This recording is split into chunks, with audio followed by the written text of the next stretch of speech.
Shut up, compressor.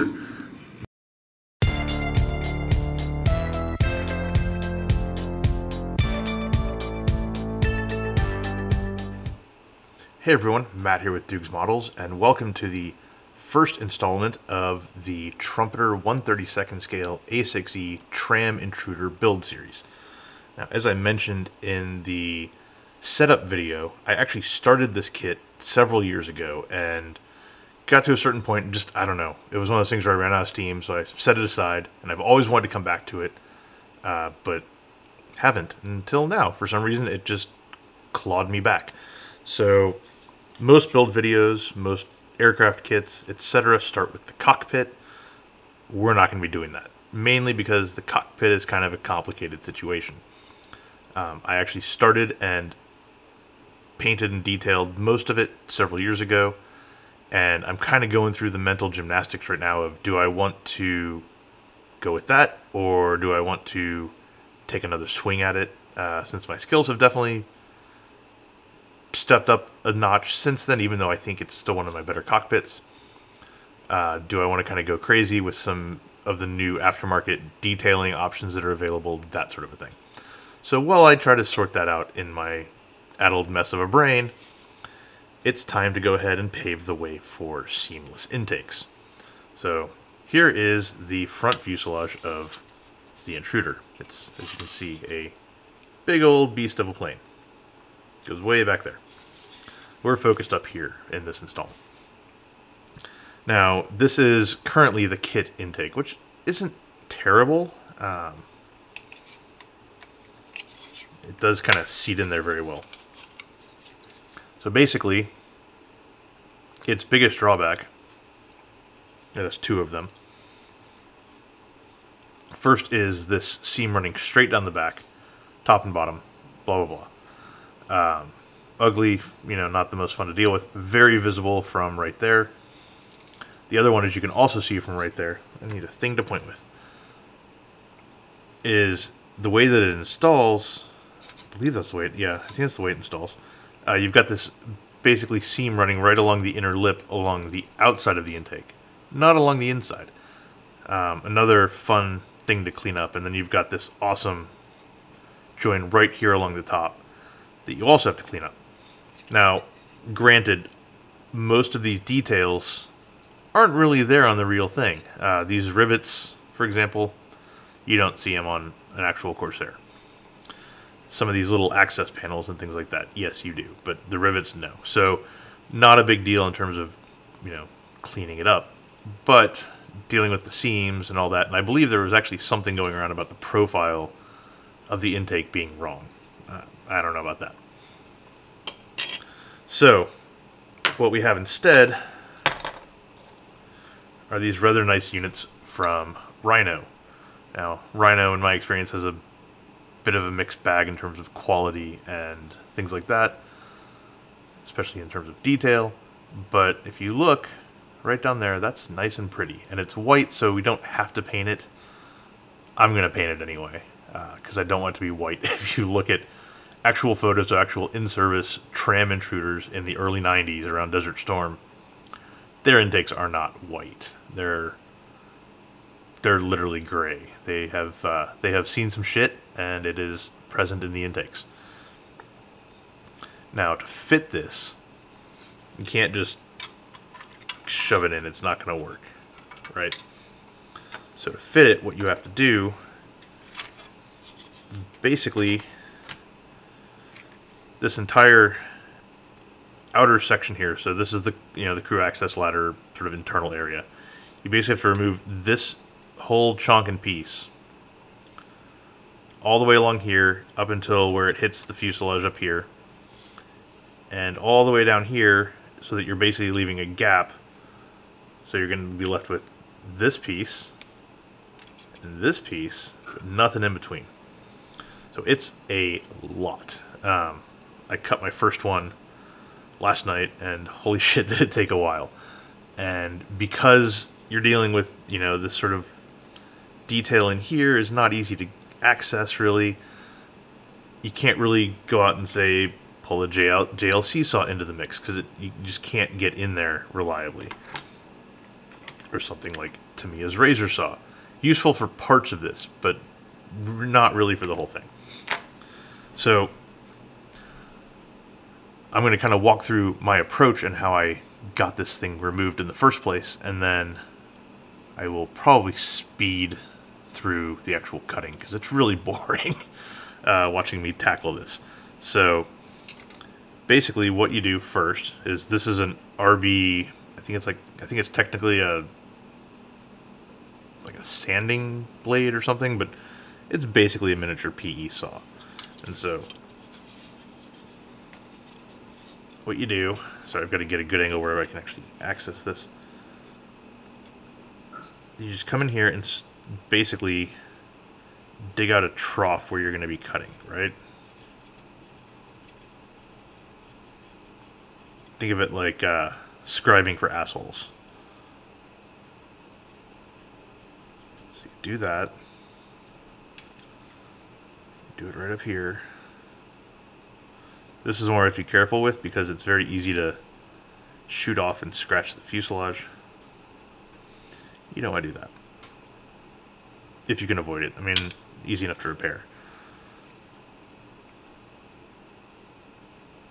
Now, this outside ledge is also, honestly, the thing we could probably saw through, just pull out the razor saw and say, fuck it. But, again, if you slip, you're going to have issues. It's a very small, delicate area. Okay, then we go.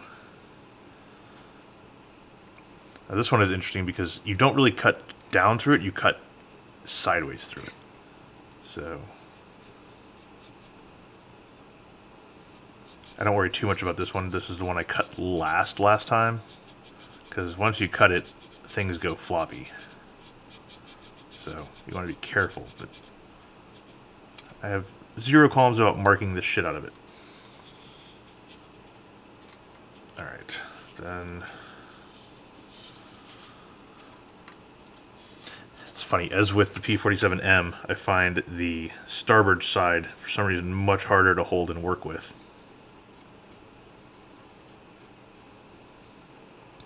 Now that we've kind of scored it in those areas, it's time to come in with an X-Acto blade. I use the back of the blade to basically do the same thing in here. Let's see if this guy can get our gouge going.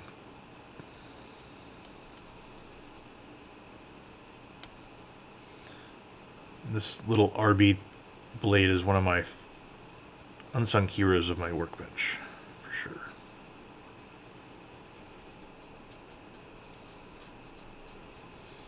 Basically, the whole goal of this is we're literally just gouging out a track for the X-Acto blade to run in. That's it. Nothing fancier than that.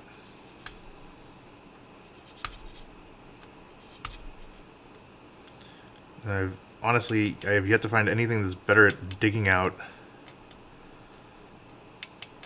a line of detail like this than the actual back of an X-Acto blade. I don't know why it's so good at this, but it seems to beat the shit out of everything else I try. Okay, you get the idea. I will pick this back up when we've cut through some more of this. Okay, just to check in briefly here, we're making progress. Cut through the outer portion right here. We've also cut through, substantially through, down here, and kind of in here where it's easy to get a good amount of grip. So the challenges are basically this lower section and this upper section. Now if you flip it over, one helpful guide you can see is where we start breaking through. And as you can see, we still have some work to go up here. Down here we're actually getting enough where we could probably start attacking this from the inside too.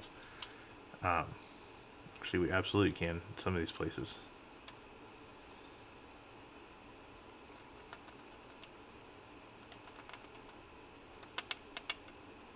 Just kind of like that. Just, I think we still go a little bit more. But we still have a ways to go up here. So just digging.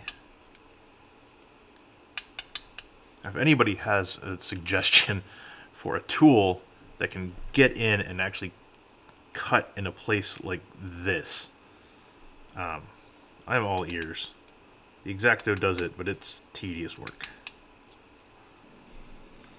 And then once we get a good amount showing through the back, it's easier to cut back here.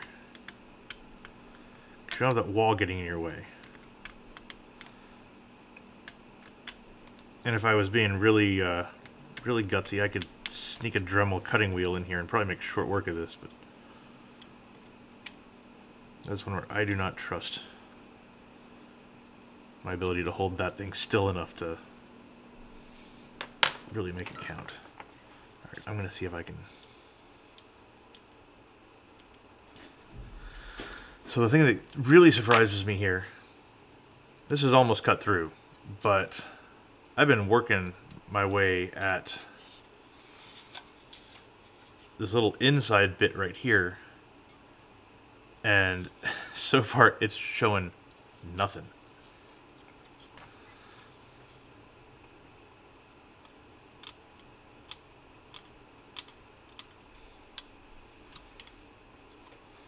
It really surprised me that I'm not even getting... Oh, there we go. Finally, stress mark. Cool. Alright, I can work with that.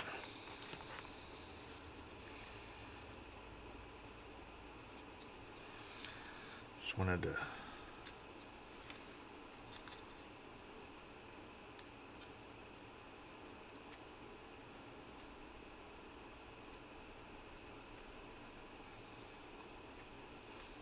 And this thing is useful for breaking the trail.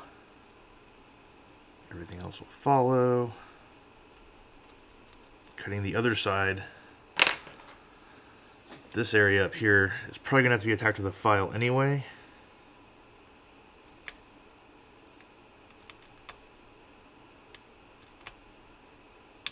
Once it breaks free. Because on the intake, there's a little bar right there on the top. And this chunk that we're cutting out is basically where it plugs in. So mine was sitting a bit low and weird, and I was like, what the fuck is happening? And then, oh yeah, you need to cut more. Okay, so we're through. Yay! Except for this little bit up here and down here. So for the one down here, I like this one because it can actually lay flat. Even if it cuts a little bit more, please don't cut my finger.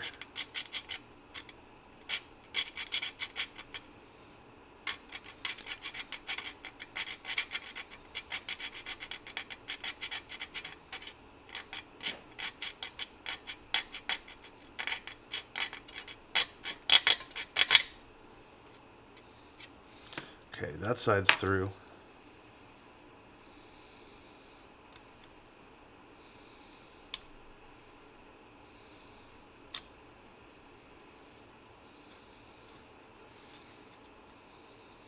Okay, there it goes. Let's see if I can bring you in. Yoink!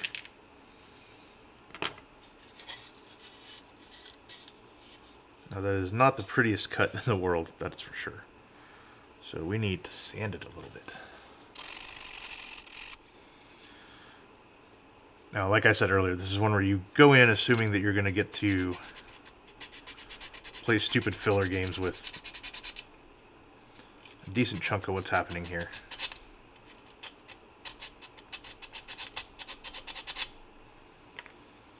Okay, let's just do a quick test fit. See how we're looking. As you can see, we're still getting some interference right up top. Tiny though. And yeah, you can actually see it right there. It's that thing. So I'm going to get the file out.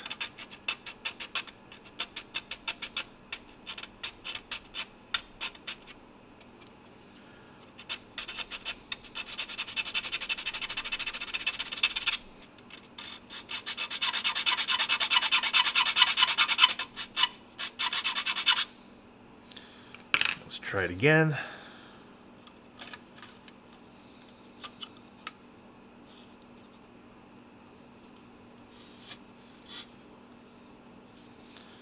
And there you have it.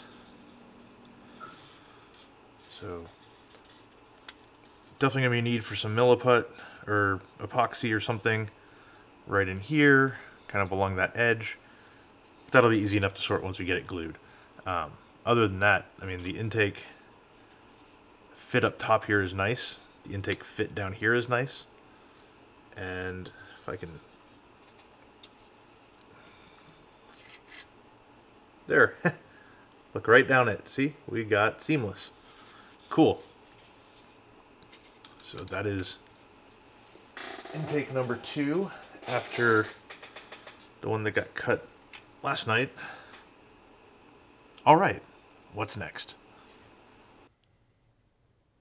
Okay, while we're in the early stages of the intruder build, there is something about this kit that needs attention, and I seem to be in the mood to get the pain out of the way first. And that is all of the rivet detail is kind of overboard. I need to go back and double check the wings. I don't think that they are that festooned, however. But I can definitively say, like the fuselage sides here, if you go and you look at reference photos, there are no rivets there. You've got the panel lines, obviously, and I think there might be some small rivet details kind of running along them. But all these rivet lines in here, no, you don't see those. So we need to fill all of them. Fun. Again, I need to like double check on things like the tails and stuff like that. I literally have not gone in and looked at all the references with a microscope yet. But one place that we can for sure start work on is the intakes, because the intakes also do not have rivets, and they also honestly do not even have this panel line here. It just is not a part of it at all. So, okay, we've got a quick correction here. The intake does indeed seem to have a panel line running right at the very front. But as you can see from this reference photo, it has no rivets. So same applies. And then if we want to go ahead and look at the fuselage, and honestly looking back here by the air brake, I'm not seeing any rivets, except the ones around the wings, obviously. Okay, so to start filling these puppies in, I'm going to be using some 3M Aqua Red glazing putty. This stuff is tried and true. I think I want a little bit more than that. Come on, you. There we go. And because this stuff sets so damn fast, I'm gonna add a little bit of Mr. Leveling Thinner to it. Now the challenge is going to be, do I grab the brush or do I go in for a toothpick?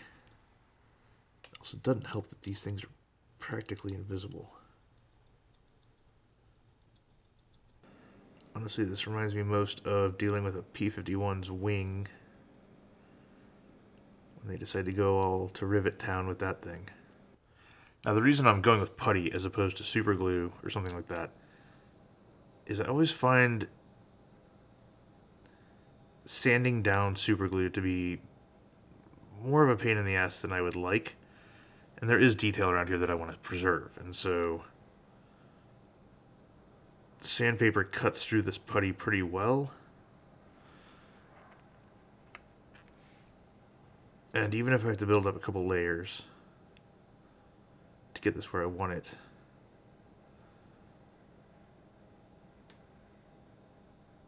I can sneak up on it as opposed to having to sand down and potentially, fuck things up.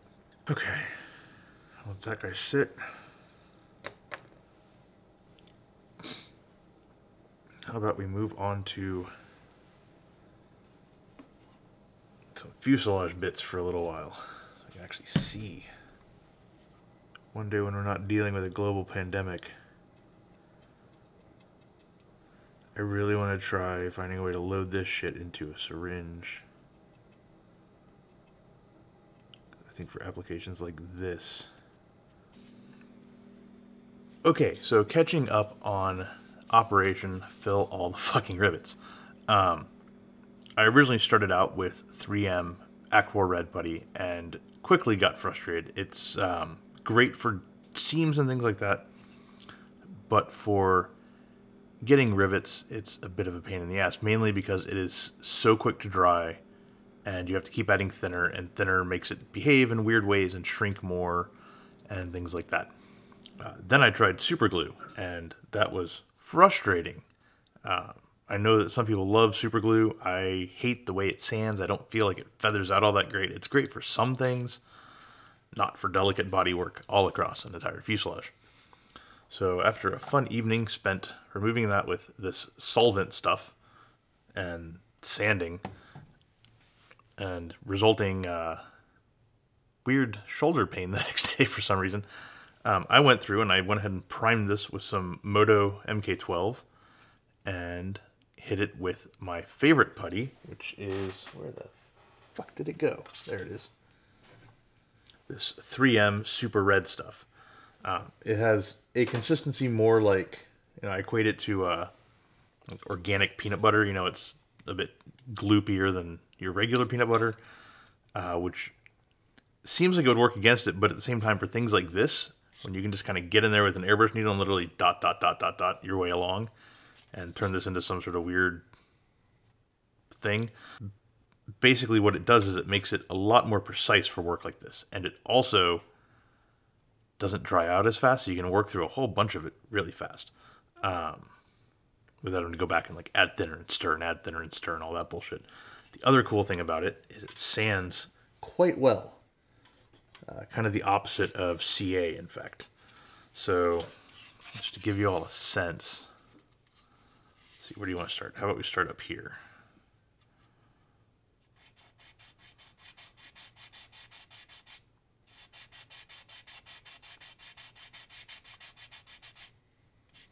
See, it's already smoothing out nicely.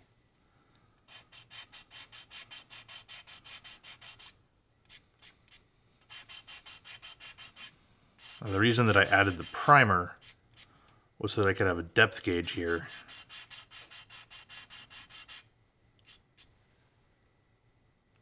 And make sure that when we sand, we're not completely burning through everything. And if you look very, very closely in there, in each one of these things, you can see a little tiny red dot still hanging out, which is exactly what we want.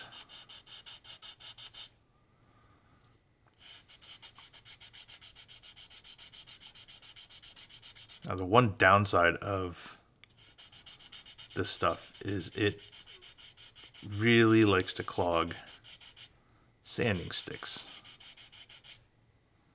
like a lot. Okay, but you can tell pretty much straight away how tedious this is going to be. So I'm going to go ahead and pause this and suffer this pain on my own. Maybe listen to an audiobook or something, and we'll pick it back up later.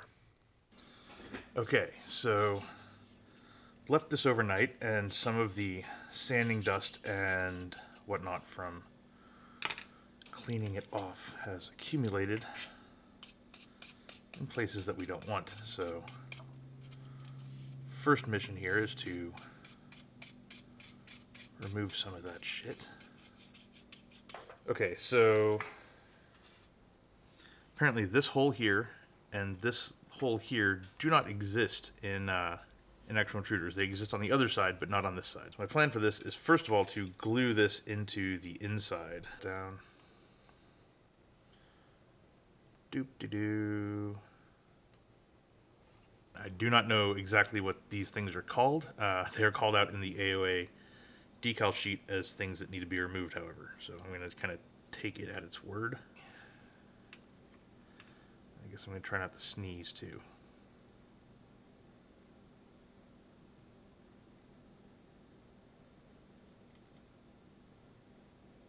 So this is dental acrylic powder. Apparently plays nicely with CA. Pull this off.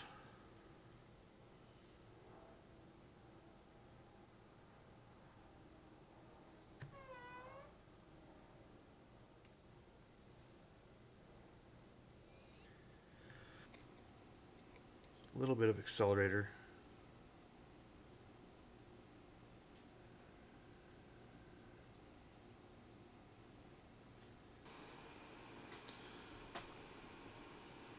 Okay, so I think this is, yeah, we're pretty good to go. Let's go ahead and sand the fuck out of it. I'm going to use a medium grit stick. I know that grits are meaningless, but